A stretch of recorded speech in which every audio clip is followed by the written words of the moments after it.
Okay, it has been, 6 weeks or so since the last podcast episode, Feel the Void. I thought here's another one, another time to make one. And I actually created one a few days ago based off of one of my writings, one of my articles, one of my blog posts on rightguywrongtown.com. That was about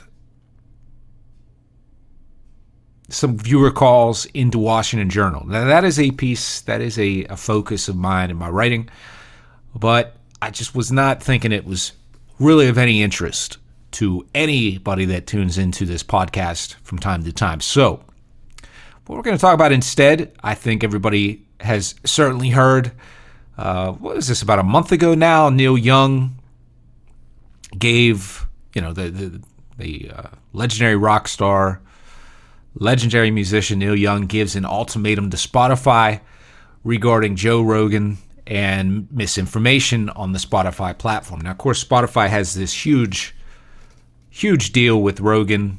I mean, they invested $100 million, don't quote me on that, into his program. And so there's been a lot of uproar. And, one of the things was, Neil Young was being accused of being anti-free speech. And I definitely want to take issue with that. I do not think that someone that simply is taking a principled stand and saying, look, if you're going to have somebody on here giving a voice to, medical minorities and all these people that have contrarian views to consensus. And I think that that's dangerous because this person has a platform of 11 million viewers and listeners, then you're not going to have my music on there. That is not the same thing as saying, you have to censor Joe Rogan or you have to censor this person's speech. It's a boycott. That's what it is. It's a boycott. It's a principled position. I've taken those positions myself, probably to my own detriment because, what did I gain from it? But, if I remove myself from Facebook because I think Mark Zuckerberg is a creep and, Facebook lied to Congress and lied to the American people over and over again. They take your data. Sure, you sign off on that. But, of course, what are they doing? They're selling your data. They're manipulating the public through algorithms. So there's a distinction to be had there, right? The distinction is I'm taking a principled stand. I'm not saying you have to censor this guy, but if you're going to have him in this, have him be like the centerpiece of your entire streaming service, and you're not going to do anything about his misinformation, or you're not going to have standards of conduct, well, then I'm not going to have my music on there. That's not the same thing as saying, hey, government, come in here and censor this guy's free speech. So, when it comes to that, I was with Neil Young all the way, okay? But then what happened? A couple days later, or maybe a week later, after all this press is generated about it, what does he do? He urges people to stream his music on Amazon Music instead. Amazon Music. There is a article is from etcanada.com. It's entitled Neil Young Steers Fans to Amazon Music After Pulling Music from Spotify Due to COVID Misinformation. And it says, quote, on Friday, Young shared an update on his website urging fans to head over to Amazon Music instead, sharing a link and noting that all new subscribers received the first 4 months for free.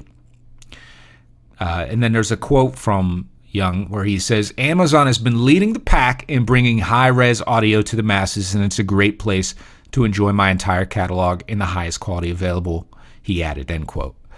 So, Young is saying, and I saw some other quotes regarding this, that he has a problem with Spotify's crappy, lo-fi streaming, which is probably 128 bits, which is, that's crap. And, I remember back in the Napster days and there's other services where you were just downloading things illegally. I remember getting some tracks that were like 128, and it was, really crappy audio. I think it's come a long way. But so he's taken this other position where, he just wants you to go to a service that has high resolution. And I guess there could be truth in that.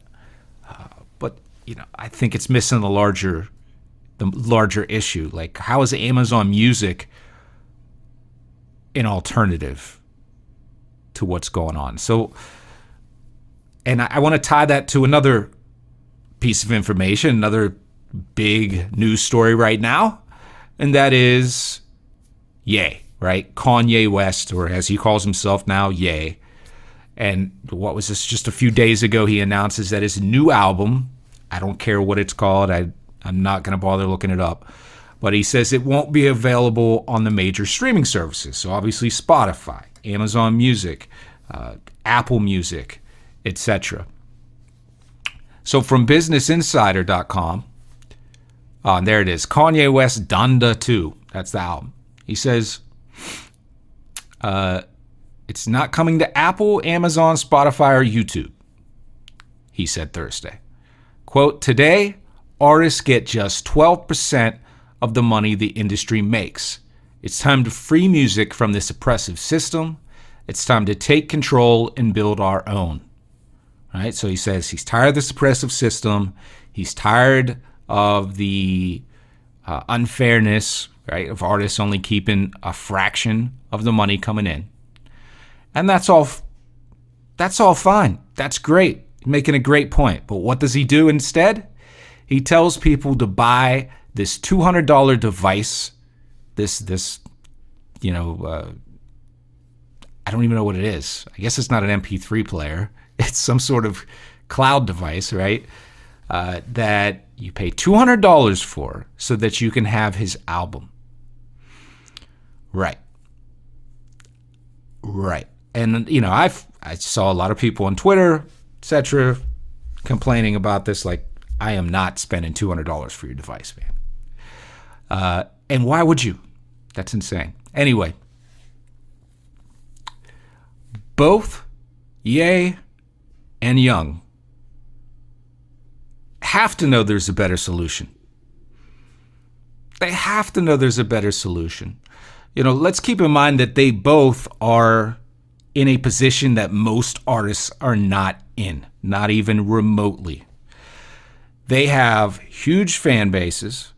They have probably a team. I mean, I know Kanye West does. Neil Young's old school, but he obviously has a team of people, marketers, etc., that are handling things for them. They're in such a better position than most artists. They can take these principled stands.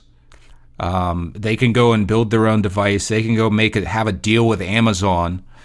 And, even if the percentages are small, like in Young's case, like if every stream he gets, I don't know, the same as any other artist, he's obviously getting a lot more streams.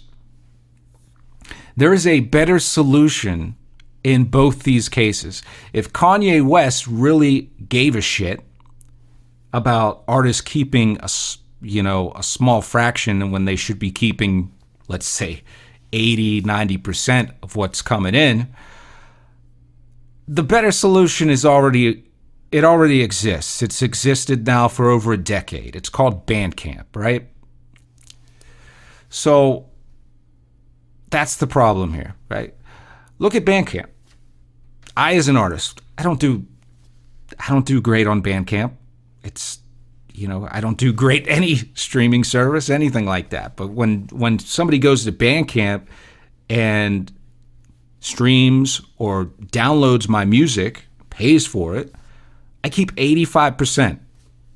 85%. That's better than any streaming, not only in percentage, but the fact that, because, iTunes, that still exists, and that's great to get sales on there. But I don't even think it's 85% in that case. It's probably 70. Don't quote me, but it's been a while since I looked at that. But obviously Apple Music and streaming is kind of where it's at. That's where people are headed toward. And of course, that's what the industry is pushing them towards, because they know they'll have the upper hand and not the artists. But so Bandcamp starts you at 85%. Now, if you're somebody that sells a lot, and I think it's something like maybe if you pull in like 5,000 in a given year, I think it might be 90%. You get to keep 90%. That's really good. Now, if Kanye West, or shoot, even Neil Young, went to Bandcamp and said, I want to put my music on your site. It's not going to be exclusive, but I'm going to at least encourage my fans and my followers to go to Bandcamp to support music because I believe in high quality waves, which is what you can get, right? You can get high quality audio when you download the music from Bandcamp. And, I believe in artists keeping most of the revenue that's generated. So let's make a deal. I'm sure Bandcamp would say, well, this is Kanye West. This is Neil Young. So we have to work something out. How about you guys keep 95%? We still have to pay our bills. We still got to pay transaction fees, pay for the cloud service of streaming and all the energy that takes. So how about 95%? How about 94%? Whatever it needs to be, but I'm sure they would do that. So clearly, as I said in the title, Young and Ye, telling quite a yarn here. That's not what they're interested in. So I just want to reiterate, I don't think Neil Young is anti-free speech, but I don't think he's being I don't know that he's being completely honest. I don't know that he's being completely honest on what it is he stands for here. He's been criticized for being some sort of corporate sellout. The same guy that was singing about, I'm not going to pretend like I know the Neil Young music, but you get the point. Like, he's supposed to be this against the grain and against the system, and here he is in bed with the system, in bed with Amazon and everything that Jeff Bezos and Amazon stands for. And Kanye West, give me a break. You want people to pay $200 for your device. No thanks. So that's really it. That's what I wanted to talk about. I hope you enjoyed this episode. If you get a chance, please go to any of my websites. I write on rightguywrongtown.com. I'm also a musician, hip-hop musician by the name of Proceed. You can check me out at proceedmusic.com. That's PROSEED music.com. I'm also the co-founder of Surface Level Records. That's a hip-hop collective of musicians, artists, etc., and all-around good people. So check us out because we've got a lot of good MCs and producers and just all-around good people worth getting in touch with, worth spending your time listening to musically, and worth getting to know in person if you ever have that chance, if you're in Pittsburgh, Pennsylvania, anywhere around there. So that's it, and I will see you next month.